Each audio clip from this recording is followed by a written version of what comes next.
श्रोतेहो नमस्कार. कालच्या भागात आपण मधुकर काजरेकर सरांशी त्यांच्या परिचयाबरोबरच संस्कृत भाषेच्या प्रवासाबद्दल आणि संस्कृत भारतीच्या कार्याची रंजक सुंदर अशी माहिती जाणून घेतली. आज ऐकूया या कार्यक्रमाचा उर्वरित संवाद. नमस्कार सर. आकाशवाणी सिंधुदुर्ग नगरी केंद्राच्या स्टुडिओमध्ये आपलं पुन्हा एकदा मनःपूर्वक स्वागत. सर, घरबसल्या शिक्षण म्हणून एक उपक्रम आहे, पत्रद्वारा संस्कृतम. हा उपक्रम नेमका कसा चालतो? हा खूपच छान उपक्रम आहे आणि प्रश्नही छान आहे. कारण आजच्या डिजिटल युगात उपक्रम प्रभावी ठरतोय का, हा पण एक जाणून घ्यायची खूप उत्सुकता आहे. निश्चितच. काय असतं, आपल्या शालेय जीवनामध्ये आपल्याला संस्कृत शिकायची कुठे सोय नाही उपलब्ध झाली. शाळेमध्ये विषयही नव्हता संस्कृतचा. अशी रुखरुख असते. क्वचित कुठल्या तरी शाळेमध्ये हे असतं. नंतर इच्छा होते. काय असतं, कधी कधी कुठेतरी धार्मिक कार्यक्रम असतात आणि मग तेथे ते पुरोहित वगैरे असतात, ते संस्कृतमधून हे करतात आणि ते ऐकताना जरा ते मंत्रोच्चार बरं वाटतं. कुठेतरी स्तोत्र चालली असते, बरं वाटतं. अरे, मी पण संस्कृत शिकलो असतो तर मला पण काहीतरी संस्कृत बोलता म्हणा, लिहिता म्हणा, काहीतरी समजणं निदान एवढं तरी छान झालं असतं, आनंद वाटला असता. अशी ज्यांना त्यावेळेला संधी मिळाली नाही तर त्यांच्यासाठी ही संधी सुवर्ण संधी. हो, सुवर्ण संधीच म्हणायची. तर ही सोय आहे. कसा चालतो? तर हा एकंदर 4 स्टेज आहे त्याच्या, म्हणजे 4 परीक्षा असतात. 6 महिन्यांनी होणाऱ्या 4 परीक्षा असतात. बरं. एका परीक्षेसाठी आपण आवेदनपत्र दिलं, साधारणपणे 320 रुपये पुस्तकासहितचं मूल्य असतं. आपण ते आवेदनपत्र पाठवलं म्हणजे ते आता ते डिजिटल झालेलं आहे. तर तो अर्ज भरला की आपल्या घरी पुस्तक येतं पोस्टानं. त्या पुस्तकाचा आपण अभ्यास करायचा. जर लवकर आपण जर आवेदनपत्र भरलेलं असेल तर त्याच्या क्लासची सुद्धा सोय आहे मार्गदर्शनासाठी. तो मार्गदर्शन वर्ग निःशुल्क असतो आपल्या सोयीच्या वेळेमध्ये. मग याच्यामध्ये आपण वेळ लिहून द्यायचा, अमुक ते अमुक या वेळामध्ये हे आपल्याला सोयीचं आहे. मग त्या वेळेला जे शिक्षक उपलब्ध असतील ते शिक्षक तो वर्ग घेतात ऑनलाईन पद्धतीनं. त्यामुळे अशीही सोय आहे. म्हणजे त्यांनाही कुठल्याही प्रकारचं मानधन वगैरे नाही, निःशुल्क असतो. म्हणजे तुम्हाला कसं झालं, प्रतिसाद कसा आहे? प्रतिसाद चांगला आहे ना. आत्ता आमचं मागच्या महिन्याच्या 15 तारखेला एक अभियान होतं, म्हणजे संपूर्ण प्रांतामध्ये होतं. तर या अभियानामध्ये जास्तीत जास्त जणांना पत्रद्वारा संस्कृतमचे सभासद करायचे म्हणजे काय, त्यांच्याकडनं अर्ज लिहून घ्यायचे, त्यांच्यापर्यंत पोचायचं. आणि त्याच्यामध्ये आमच्या जिल्ह्यामध्ये त्या दिवशी एका दिवशी 20 जण सहभागी झाले. अर्थात हा वर्षभर चालू राहणारा कार्यक्रम आहे. दरवर्षी फेब्रुवारीमध्ये आणि ऑगस्टमध्ये, ऑगस्टचा शेवटचा रविवार, फेब्रुवारीचा शेवटचा रविवार त्याच्या परीक्षा होतात. परीक्षेसाठी प्रश्नपत्र घरी येतं, म्हणजे तुमच्या मोबाईलच्या माध्यमातून प्रश्नपत्र घरी येतं. ती प्रश्नपत्रिका, त्याच्यासाठी एक ठराविक वेळ असतो, तेवढ्या वेळामध्ये ती प्रश्नपत्रिका पूर्ण करायची. पूर्ण केल्यानंतर त्याचं PDF वगैरे तयार करायचं आणि ते पाठवून द्यायचं. ते पाठवल्यानंतर तिकडून मग तपासून वगैरे येणार, त्याचं गुण आणि प्रमाणपत्र हे येणार आणि पुढच्या परीक्षेसाठी आवेदनपत्र, त्याची लिंक येणार. अशा पद्धतीनं या 4 परीक्षा, म्हणजे 2 वर्षामध्ये आपण शेवटची जी परीक्षा आहे म्हणजे कोविद, ती आपण करू शकतो. आता त्यातही कसं आहे, ही जी पहिली प्रवेश परीक्षा जी आहे, वेगवेगळ्या 10-11 भाषा आहेत. कुठलीही भाषा आपल्याला निवडता येते. आपल्याकडे आता मराठी आहे, तर त्याची बरीचशी भाषा ही मराठीमधूनच आहे. जास्तीत जास्त भाग आहे तो मराठी, म्हणजे उत्तरं लिहायची आहेत ती सुद्धा जास्तीत जास्त मराठीतून लिहायची असल्यामुळे ती अत्यंत सोपी परीक्षा असते. सहसा कोणी नापास होत नाही त्याच्यात. म्हणजे अगदी वर्गाला किंवा क्लासला नाही गेलं तरी सुद्धा आपण स्वतः वाचून त्याचा अभ्यास करू शकतो. बरं, त्याच्यामध्ये आणखीन त्या पुस्तकात शेवटी 2 प्रश्नपत्रिका सरावासाठी म्हणून दिलेल्या असतात, त्यांचाही आपण अभ्यास करू शकतो. आणि मग अशी ती परीक्षा द्यायची. प्रवेशच्या नंतर मग परिचय म्हणून परीक्षा आहे, तिसरी आहे ती शिक्षा आहे आणि चौथी आहे ती कोविद. जसं आपण पुढची परीक्षा देत जातो तसं त्याची काठिण्य पातळी हळूहळू वाढत जाते. ती वाढायलाच पाहिजे ना. हो, बरोबर आहे. आणि त्यात संस्कृतचं प्रमाण वाढत जातं. सर, संस्कृत कुटुंब संकल्पना त्याबद्दल एक जाणून घ्यायचं आहे की संस्कृत कुटुंब म्हणजे नेमकं काय आणि आपल्या सिंधुदुर्ग जिल्ह्यात त्याला कसा प्रतिसाद मिळतोय? संस्कृत कुटुंब याचा अर्थ आम्ही त्याची सोपी व्याख्या केलेली आहे. ती म्हणजे एका कुटुंबामधील 2 माणसं जर संस्कृत बोलत असतील, म्हणजे आई आणि मुलगा किंवा पती पत्नी, बाबा आणि मुलगा, मुलगा मुलगी म्हणा, अशी 2 माणसं कोणी संस्कृतमधून बोलत असतील हं. तर ते संस्कृत कुटुंब झालं. हं, हं, हं. 4-5 संस्कृत कुटुंब आहेत आपल्या ते जिल्ह्यामध्ये. आपल्या जिल्ह्यामध्ये. हं. म्हणजे मी जो पहिला दोडामार्गला संभाषण शिबिर घेतलं होतं हां. त्याच्यातून तिथे एक कुटुंब, हं. आई वडील आणि मुलगा, हां. हे तिघेही संस्कृतमधून बोलतात. हं, हं, हं. त्याच्यानंतर कणकवलीला आपटे म्हणून एक कुटुंब आहे, हं. तर ते आपटे सर कन्नडी हायस्कूलला ते शिक्षक आहेत हं. संस्कृतचे, आणि त्यांच्या 2 मुली ह्या चांगल्यापैकी संस्कृतमधून शिकतात. हं, हं, हं. बालकेंद्रम चालवणारी जी आहे हं. ती आणि तिचा मुलगा, हं. असं 2 जण संस्कृत म्हणून बोलतात, त्यामुळे तेही संस्कृत कुटुंब आहेत. हं. आमच्या कुडाळ हायस्कूलमध्ये देऊस्कर म्हणून शिक्षक होते, हं. त्यांचा मुलगा मंदार हे सुद्धा कुडाळ हायस्कूलमध्ये शिक्षक आहेत. हं. ते वडील आणखीन मुलगा हे 2 जण संस्कृतमधून बोलतात, बोलू शकतात, हं. तेही संस्कृत कुटुंब आहे. हं, हं. तर अशा पद्धतीनं संस्कृत कुटुंब आहेत. सर, शिक्षक प्रशिक्षण आणि प्रबोधन वर्ग यांचा उद्देश काय आहे? संस्कृत ही जनभाषा व्हावी म्हणून संस्कृत भारती गेली 45 वर्ष कार्य करते. आता सुवर्ण महोत्सव जवळ येतोय, 50 वर्ष जवळ येत आहेत. 1981 मध्ये संस्कृत भारतीची स्थापना झाली. उद्देश तोच होता की जनभाषा झाली पाहिजे. त्याच्यासाठी वेगवेगळ्या प्रकारचे उपक्रम, आता जे सांगितलं पत्राचारद्वारा किंवा बालकेंद्रम हं. किंवा देववाणी, हं. हे सगळं त्याचेच भाग आहेत. आता खरं म्हणजे अभ्यासक्रमामध्ये संस्कृतमधूनच शिकवावं अशी अपेक्षा आहे, पण काही कारणं असतील संस्कृतमधून शिकवणं होत नाही. तर अशा प्रकारचे शिक्षक, महाविद्यालयामध्ये संस्कृत विषय घेतलेले विद्यार्थी, अशांच्यासाठी 7 दिवसांचा निवासी वर्ग असतो, त्याला प्रबोधन वर्ग असं म्हणतात. हां. तिथं मगाशी सांगितलं तसं 24 तास संस्कृत वातावरण असतं. हं. सगळे शिक्षक म्हणा, विद्यार्थी म्हणा, सगळे संस्कृतमधूनच बोलत असतात. तिथले अधिकारी असतात ते सुद्धा संस्कृतमधूनच बोलत असतात. त्याच्यामुळे आपोआप आपल्या जिभेवरती संस्कृत येतं. हं, हं. आता हे संस्कृत जिभेवरती आल्यानंतर, म्हणजे संस्कृत चांगल्या प्रकारे बोलण्याची सवय लागल्यानंतर, हं. आणखी एक आहे की संस्कृत शिबिरामध्ये व्याकरणाचा फारसा किंवा लेखनाचा अभ्यास विशेष नसतो, हं. पण या प्रबोधन वर्गामध्ये तो असतो. त्याच्यामुळं लेखनाचाही सराव होतो. असा प्रबोधन वर्ग. आणि पुढे काय, नवीन शिबिरं चालवणारे निर्माण करायला पाहिजेत, ज्यांच्या तोंडामध्ये संस्कृत भाषा आहे सहजगत्या. हं. या प्रबोधन वर्गातून ती होते. हं. त्यांच्यासाठी 12 दिवसांचं प्रशिक्षण वर्ग असतो. त्या प्रशिक्षण वर्गामध्ये एक शिबिर सुद्धा चालवलं जातं आणि त्या शिबिरामध्ये क्रमबद्ध असा अभ्यासक्रम आहे. बरं. हं. आणि मग अशा रीतीनं शिबिर चालवणारे शिक्षक तयार होतात. हं. असे जर जास्तीत जास्त शिक्षक तयार झाले तर मग अधिकाधिक शिबिरं होऊ शकतात आणि मग संस्कृत अधिकाधिक लोकांच्या पर्यंत पोहोचू शकतं. हं. तेव्हा अशा प्रकारचा हा उद्देश आहे. हं. हं. या कार्यातून तुम्हाला सर्वात जास्त समाधान कशात मिळतं? विशेष करून संस्कृत शिबिर घेत असताना हं. ज्या वेळेला विद्यार्थी प्रतिसाद देत असतात, संस्कृतमधून बोलत असतात, जास्तीत जास्त प्रतिसाद जेव्हा मिळतो त्यावेळेला शिक्षकाला नेहमी समाधान मिळत असतं. सर, आजच्या तरुण पिढीसाठी संस्कृत महत्वाचं आहे असं तुम्हाला वाटतं? कसं आहे की आज आपल्या भारतामध्ये संस्कृत आहेच, म्हणजे संस्कृतचा उगमच भारतामध्ये झालेला आहे. पण हो. आत्ता अन्य 26 देशांमध्ये संस्कृतचं काम चालू आहे. हं. आता विशेष करून पाश्चात्य जे देश आहेत, हं. जर्मनीसारखे देश आहेत, ते आपलं आलं म्हणून स्वीकारणार नाहीत. ते त्याच्यामध्ये संशोधन करतात. हो. त्यांनी या सगळ्याचा पूर्ण अभ्यास सुरू केलेला आहे, संशोधन सुरू केलेलं आहे आणि त्याच्यामुळं जगामध्ये संस्कृतला प्रचंड मागणी आहे. हं. म्हणजे एक उदाहरण म्हणून सांगतो. आपल्याला माहिती आहे गोव्याला रिवणला महामहोपाध्याय देवदत्त पाटील त्यांनी त्या ठिकाणी गुरुकुल सुरू केलेलं आहे. जातीपाती विरहित सगळ्यांना त्याच्यामध्ये प्रवेश मिळू शकतो, ज्याची पात्रता असेल त्याला. हं. तिथं शिक्षण घेणारे विद्यार्थी जे आहेत ते शिक्षण पूर्ण झाल्यानंतर विशेष करून व्याकरण आणि न्यायशास्त्र याच्यावर जास्त भर आहे, हं. पण बाकीचे विषय आहेत. हं. तर तिथून बाहेर पडणारे जे विद्यार्थी आहेत त्यांना कुठल्याही प्रकार सर्टिफिकेटची आवश्यकताच नाही, प्रमाणपत्राची आवश्यकताच नाही.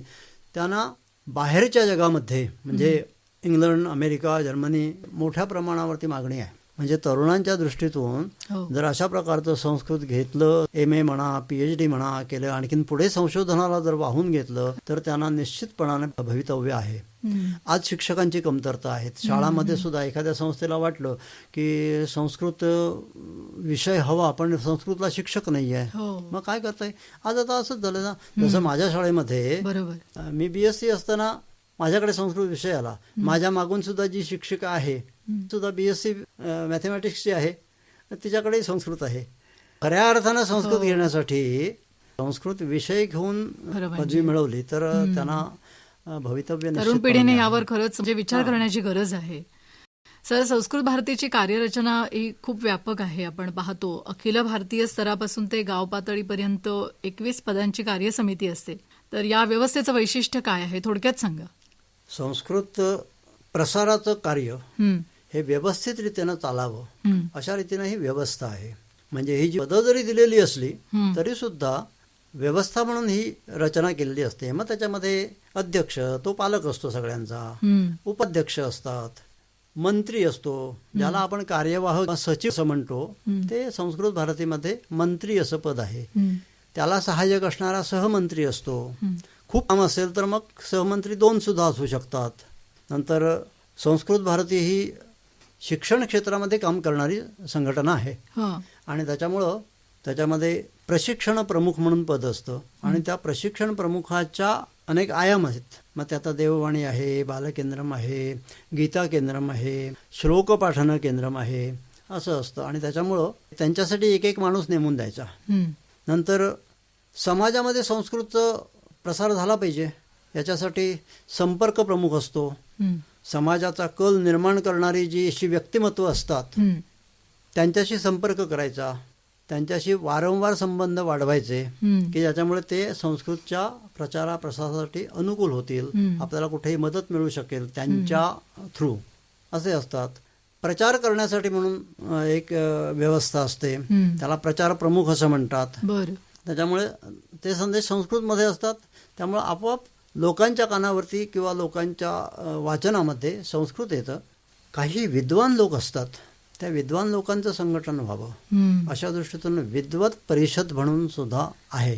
म्हणजे जशी अखिल भारतीय पातळीवर आहे, प्रांत पातळीवर आहे, तशी जिल्हा पातळीवरही असते, अगदी ग्रामापर्यंत असं ते होऊ शकतं. सर, आपण नेहमीच ऐकतो की आपले उच्चार स्पष्ट, नेमके आणि शुद्ध असावेत. दैनंदिन व्यवहारातही बोलताना हे खूप महत्त्वाचं असतं.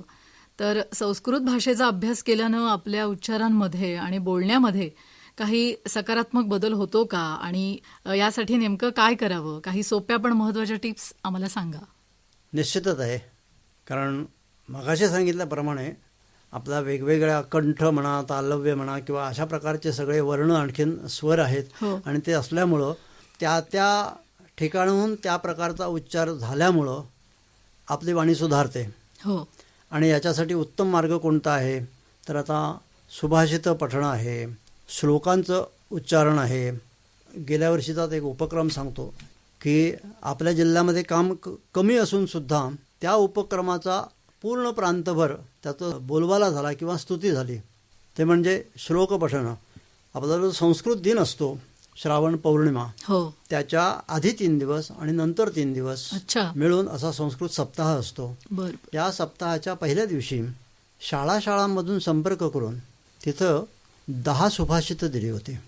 सोपी सोपी सुभाषित होती आणि त्या सुभाषितांचं या संस्कृत सप्ताहाच्या पहिल्या दिवशी सगळ्या शाळांमधून पठण व्हावं अशा रीतीनं प्रयत्न केलेले होते. तर आपल्या जिल्ह्यामधल्या साधारणपणे 300 शाळांशी संपर्क झाला, 300 अधिक 350 शाळांशी संपर्क झाला. आणि त्याच्यातून म्हणजे माझ्याकडे जे वृत्त आलं त्या वृत्तानुसार मी सांगतोय की 244 शाळांमधून 12,008 इतक्या जणांनी, त्याच्यामध्ये विद्यार्थी आहेत, शिक्षक आहेत आणि ग्रामपंचायतीचे सदस्य सुद्धा होते, गावातले लोक, पालक वगैरे, इतक्या जणांनी त्याच्यामध्ये सहभाग घेतला. म्हणजे त्याच्यावरून या उपक्रमाला प्रतिसाद कसा मिळाला आणि ही संख्या आपल्या संपूर्ण कोकण प्रांतातल्या प्रत्येक जिल्ह्याच्या संख्येपेक्षा जास्त आहे.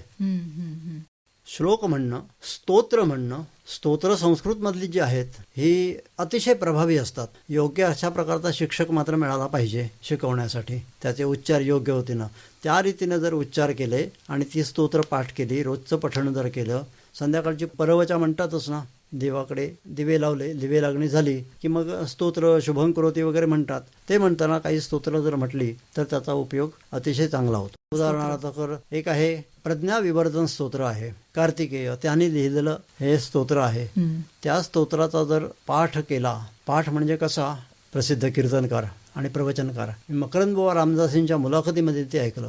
तर त्यांनी असं सांगितलं होतं की स्वाती नक्षत्रावरती या प्रज्ञा विवर्धन स्तोत्राची सुरुवात करायची आणि 1 महिनाभर नियमितपणानं हे प्रज्ञा विवर्धन स्तोत्र जर त्यानं त्या विद्यार्थ्यांना म्हटलं, त्या मुलांना म्हटलं, तर त्याची वाणी सुधारते. बर. प्रणम्य शिरसा देवम हे परिचयाचं आहे, ते सोपं आहे. किंवा व्यासाने लिहिलेलं नवग्रह स्तोत्र जपा कुसुम संकाशम तेही आहे. भीमरूपी जे आहे, आता ते संस्कृत स्तोत्र नाही आहे, भीमरूपी स्तोत्र. त्याची रचना अशा पद्धतीने केलेली आहे, रामदास स्वामींचे शब्द आहेत ते. अशामुळं तर ते भीमरूपी उभं राहायचं व्यवस्थित, त्या मारुतीचे म्हणजे तो पवित्रा घ्यायचा नमस्कार रूपी, आणि आपला जेवढा आवाज आहे त्यानं अगदी पूर्ण क्षमतेनं स्तोत्र म्हणायचं. ते स्तोत्र म्हटल्यानंतर आपल्या उच्चारणाच्या संबंधामध्ये आपल्याला 15 ते 20 दिवसात अनुभव येतो. हे मराठी स्तोत्राच्या बाबतीत झालं. या रीतीनं जर आपण संस्कृतचा अभ्यास केला म्हणजे त्याचं उच्चारण केलं श्लोकांचं वगैरे, तर आपली वाणी निश्चितपणे सुधारेल अशी मला खात्री वाटते. सर, संस्कृत हा शब्द जरी ऐकला ना तरी अनेकांच्या मनात भीती निर्माण होते की ही भाषा खूप कठीण आहे, क्लिष्ट आहे. तुमच्या अनुभवातून सांगाल का ही भीती नेमकी का निर्माण होते आणि ती दूर करण्यासाठी काय करायला हवं? भीती निर्माण होते म्हणजे निर्माण केली गेलेली आहे.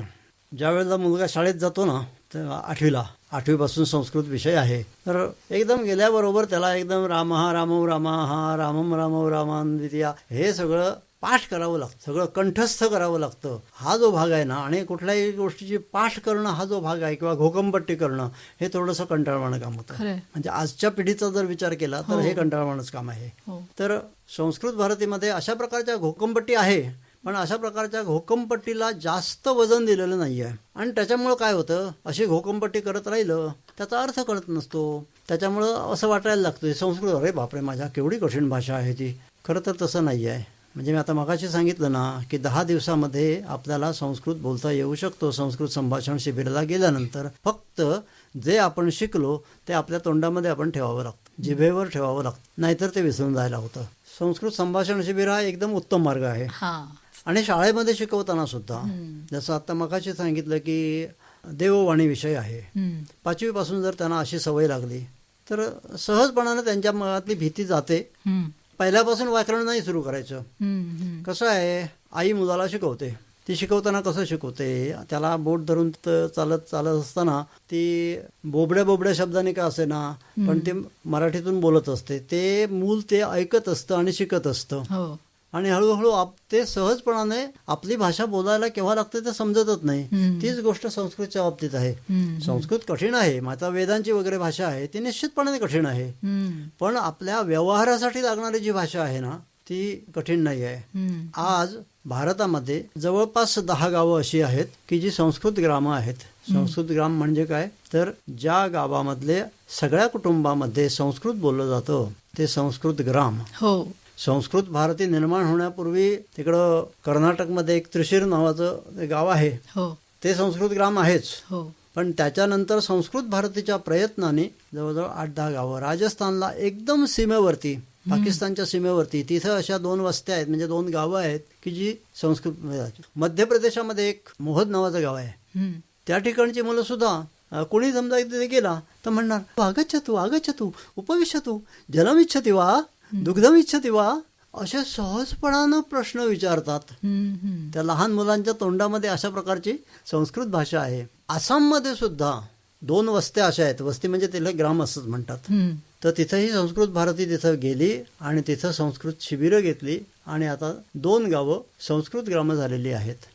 कर्नाटकमध्ये तर तिथं उगमच आहे, त्याच्यामुळे जवळजवळ 3-4 गावं कर्नाटकमधली ही संस्कृत ग्रामं आहेत झालेली.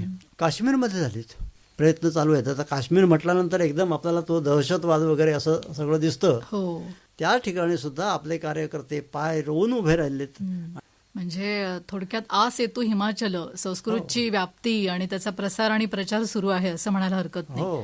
सर, एका बाजूला संस्कृतची भीती आहे, पण दुसऱ्या बाजूला आपल्या सिंधुदुर्ग जिल्ह्यामध्ये काही प्राथमिक शाळांमधून आजही मुलं अगदी आनंदानं आणि आवडीनं संस्कृत शिकतायत. तर हा खूप प्रेरणादायी आणि आशादायी असा भाग आहे. याकडे तुम्ही कसं पाहता? कारण तुम्ही सिंधुदुर्ग जिल्ह्याचे संस्कृत भारतीचे जिल्हा कार्यवाह म्हणून काम करताय, तर काय सांगाल तुम्ही?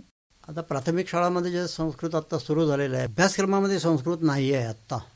फक्त 2-3 शाळा आहेत, म्हणजे हायस्कूल आहेत, तिथं प्राथमिक पासून संस्कृत घेतलं जातंय. एक उदाहरणार्थ इथं कसाललाच विद्यानिकेतन इंग्लिश मीडियम स्कूल आहे, केणी मॅडम चालवतात. तिथं पहिलीपासून संस्कृत आहे. नंतर बालशिवाजी इंग्लिश मीडियम स्कूल कणकवलीला, देवगडला इंग्लिश मीडियम स्कूलच आहे त्या ठिकाणी. नंतर नडगिव्याला एक नॅशनल इंग्लिश मीडियम स्कूल म्हणून आहे, तिथं सुद्धा पहिलीपासून संस्कृत शिकवलं जात आहे. तुम्हाला या माध्यमातून भविष्यामध्ये संस्कृतच्या प्रसारासाठी काय शक्यता दिसतात? महत्वाचा भाग म्हणजे कार्यकर्त्यांची कमतरता खूप जाणवते. कार्यकर्ते जितके जास्त असतील, ते वेळ देणारे जेवढे असतील, तितका संस्कृतचा प्रचार करायला अधिक सोपं होईल. नाही तर कसं होतं, कुठेतरी शिबिर लागलं, शिबिर घेणार कोण? बाकीच्या कोणाला सवड नाही. आहेत 4-5 जण आहेत आपल्या जिल्ह्यामधले की जे शिबिरं घेऊ शकतात, प्रशिक्षण झालेलं आहे त्यांचं. पण नोकरी धंद्यामध्ये असल्यानंतर मग ती सलग 10 दिवस मिळाले पाहिजेत ना, त्याच्यासाठी पुरेसा वेळ देऊ शकत नाहीत. हा प्रसार ज्या प्रमाणामध्ये व्हायला पाहिजे त्या प्रमाणात तो होत नाही. ही एक खंत आहे. काजरेकर सर, तुम्ही रचलेलं एक संस्कृत गीत आमच्या श्रोत्यांना ऐकवा. भगवद्गीतेचा अभ्यास करत असताना सहजपणानं स्फुरलं आणि आमच्या जिल्हा संमेलनाचा विषयही तोच होता, गीतामृतम या नावाचा. आणि म्हणून गीतेचं सार सांगणारं असं एक गीत 3 कडव्यांचं लिहिलंय मी, पण त्यातलं एक कडवं मी गाऊन दाखवतो. गीताधारा प्रवहति नित्यं देववाणी गंगाधारा, पवित्रधारा अस्मिन् जगति भगवद्गीतामृतधारा, भगवद्गीतामृतधारा. महाभारते कुरुक्षेत्रे घोरसंग्राम उपस्थितः, सेनयोः उभयोर्मध्ये भगवतार्थस्थापितः. दूरीकर्तुं पार्थसम्भ्रमं, दूरीकर्तुं पार्थसम्भ्रमं, जाता उपदेशामृतधारा, पवित्रधारा अस्मिन् जगति भगवद्गीतामृतधारा, भगवद्गीतामृतधारा. गीताधारा प्रवहति नित्यं देववाणी गंगाधारा, पवित्रधारा अस्मिन् जगति भगवद्गीतामृतधारा, भगवद्गीतामृतधारा, भगवद्गीतामृतधारा. छान सर. एक सामान्य श्रोता किंवा एक नागरिक म्हणून संस्कृत भारतीसाठी आपण नेमकं काय करू शकतो, काय सांगाल? जवळजवळ 9 वर्षापूर्वी इथं ओरोसमध्येच मी शिबिर घेतलं होतं. एक शाळेतल्या मुलांच्यासाठी, संध्याकाळी शाळा सुटण्याच्या पूर्वी 9वीची मुलं होती ओरोस हायस्कूलची, आणि त्याच्यानंतर ऑफिसच्या लोकांच्यासाठी, कारण त्यांची ऑफिसं 5-5:30ला सुटतात, त्याच्यामुळे त्याच्यानंतर ते शिबिर घेतलं होतं. त्यावेळेला आपल्याकडचे जे निवासी उपजिल्हाधिकारी होते माननीय विजयराव जोशी, आता ते अमृतचं काम बघतात महाराष्ट्राचं, ते सपत्नीक येऊन त्या शिबिराला विद्यार्थी म्हणून बसायचे. अशा प्रकारचं दृश्य बघितल्यानंतर आणि अनुभव घेतल्यानंतर आपल्या मनामध्ये खूप आनंद होतो. आणि त्याच्यानंतर आपल्या सिंधुदुर्ग जिल्ह्याचं जे संमेलन झालं होतं, त्या संमेलनामध्ये प्रमुख पाहुणे म्हणून त्यांनाच बोलावलेलं होतं विजय जोशींना. त्यावेळेला म्हणाले की सिंधुदुर्ग जिल्ह्यातलं एखादं गाव किंवा प्रत्येक तालुक्यातलं एक गाव संस्कृत ग्राम का होऊ नये, अशा रीतीनं जर आपण प्रयत्न केलात तर निश्चितपणाने आपल्याला ते फलदायी ठरू शकेल. आणि त्या दृष्टीतून प्रयत्न चालूच आहेत. सामान्यपणे अनेक उपक्रम आहेत, त्या उपक्रमामध्ये सहभागी होऊ शकतात. एक तर ह्या वेगवेगळ्या मी परीक्षा वगैरे सांगितल्या, संभाषण शिबिरं सांगितली, शिबिर झाल्यानंतर पुढे काय असतं ते कंटिन्युअस राहायला पाहिजे तोंडात भाषा, म्हणून साप्ताहिक मिलन असतं. त्या साप्ताहिक मिलनामध्ये सहभागी होऊ शकतात. आपल्या संस्कृत भारतीच्या मार्फत अनेक पुस्तकं प्रकाशित होतात. प्रकाशन विभाग आहे वेगळा. आत्तापर्यंत जवळजवळ 350 पुस्तकं संस्कृतमधून प्रकाशित झालेली आहेत. त्याच्यामध्ये काही कादंबऱ्याचे अनुवाद, ययाती कादंबरीचा अनुवाद सुद्धा प्रसिद्ध झालेला आहे. त्या पुस्तकांच्या किमती कमीत कमी ठेवण्याच्या दृष्टीनं जर आर्थिक सहभाग लोकांनी दिला तर किमती कमीत कमी ठेवता येतील. त्यामुळे आर्थिक योगदान होऊ शकतं. दुसरं आपलं जे एक मासिक आहे बंगलोरवरनं निघतं, संभाषण संदेश या नावाचं, त्याचे ग्राहक व्हावेत. त्या संभाषण संदेशमध्ये सुद्धा भाषा सगळी अतिशय सोपी असते आणि लहान मुलांच्यासाठी कथा असतात. प्रत्येक अंकात 3 कथा असतात सोप्या भाषेमध्ये. आपल्याला संस्कृत भाषा बरीचशी अपरिचित आहे, त्याच्यामुळं मोठ्याने सुद्धा त्या वाचाव्यात. कथा कोणाला नको आहे असं माणूसच नाही मिळणार नाही. त्यामुळं त्या संभाषण संदेशचं ग्राहक व्हावं. जास्त नाही त्याचे शुल्क, वर्षाला 200 रुपये आहे. रंगीत असतं ते, तसं करू शकतात. संस्कृतच्या प्रचारामध्ये सहभागी होऊ शकतात. गुढीपाडव्याला 9 वर्ष प्रतिपदा त्या निमित्तानं शोभायात्रा निघत असतात. तर त्या शोभायात्रामध्ये सुद्धा संस्कृतचे बॅनर घेऊन सहभागी होऊ शकतात. आपल्याला संस्कृत प्रिय असेल तर. आपण म्हणतो ना सहजपणे, श्री गणेशाय नमः प्रत्येकाला येतं, वक्रतुंड महाकाय प्रत्येकाला येतं. कोणी भेटला की नमस्कार म्हणतो, जय श्रीराम असं म्हणतो. हे कशामध्ये आहे? संस्कृतमध्ये आहे. याचा जर आपण वापर केला तर संस्कृतला चांगले दिवस येतील. होय, खूप छान सर. आजच्या या संवादातून संस्कृत भाषेबद्दलचा एक नवा दृष्टिकोन श्रोत्यांना नक्कीच मिळाला असेल. श्रोते हो, ज्ञान, संस्कार आणि निस्वार्थ सेवाभाव यांचा संगम जिथे घडतो तिथेच खऱ्या अर्थानं गुरु ही संकल्पना साकार होते. गणितासारखा गुंतागुंतीचा विषय विद्यार्थ्यांसाठी सोपा करणारे, संस्कृतसारख्या प्राचीन भाषेला नवसंजीवनी देणारे आणि अनेक विद्यार्थ्यांच्या आयुष्याला दिशा देणारे आदरणीय शिक्षक मनोहर काजरेकर सरांनी शिक्षक म्हणून कार्यही केले आणि अजूनही हे त्यांचं कार्य सुरू आहे. आणि आजही संस्कृत भारतीच्या माध्यमातून संस्कृत भाषा जनमानसात रुजवण्याचा त्यांचा अखंड प्रयत्न सुरू आहे. भाषा ही केवळ संवादाचं साधन नसते, ती आपल्या संस्कृतीची ओळख असते आणि मनोहर काजरेकर सरांसारखे कार्यकर्ते या संस्कृतीची ज्योत जिवंत ठेवण्याचं महान असं काम करतायत. संस्कृत ही केवळ भूतकाळातील भाषा नाहीये, तर आपल्या भविष्यालाही दिशा देणारी भाषा आहे. हा विश्वास त्यांच्या कार्यातून आपल्याला ठामपणे दिसून येतो. काजरेकर सर, आज आपल्या व्यस्त दिनक्रमातून वेळ काढत तुम्ही आम्हाला वेळ दिलात आणि विचारांचं धन देऊन श्रोत्यांची इतका सहज सुंदर शंका दूर करून प्रेरणादायी संवाद साधलात. त्यासाठी आकाशवाणी सिंधुदुर्ग नगरी केंद्रातर्फे आणि आमच्या श्रोत्यांतर्फे आपले मनपूर्वक धन्यवाद आणि तुम्ही हाती घेतलेल्या या उत्तुंग कार्यासाठी मनभरून शुभेच्छा. मला पण आपल्याला खूप धन्यवाद द्यावेसे वाटतात. खरं म्हणजे अशा प्रकारची मुलाखत ही माझी पहिलीच मुलाखत आहे आणि पहिल्याच मुलाखतीमध्ये माझ्याकडून बरंच काही काढून घेतलंय आकाशवाणीनं आणि मला इथं संधी दिली. या संधीच्या निमित्तानं संस्कृतचा प्रचार आणि प्रसार हा सर्वत्र होईल यासाठी आकाशवाणीच्या सिंधुदुर्ग नगरी केंद्रानं या ठिकाणी मला संधी दिली. याबद्दल मी या आकाशवाणी केंद्राचे मनःपूर्वक धन्यवाद मानतो. आणि मंडळी, संस्कृतच्या या सुखद प्रवासात तुम्हीही नक्की सहभागी व्हा. पुन्हा भेटूया एका नव्या विषयासह, अशीच प्रेरणादायी माणसं आणि त्यांचे विचार घेऊन. तोपर्यंत नमस्कार.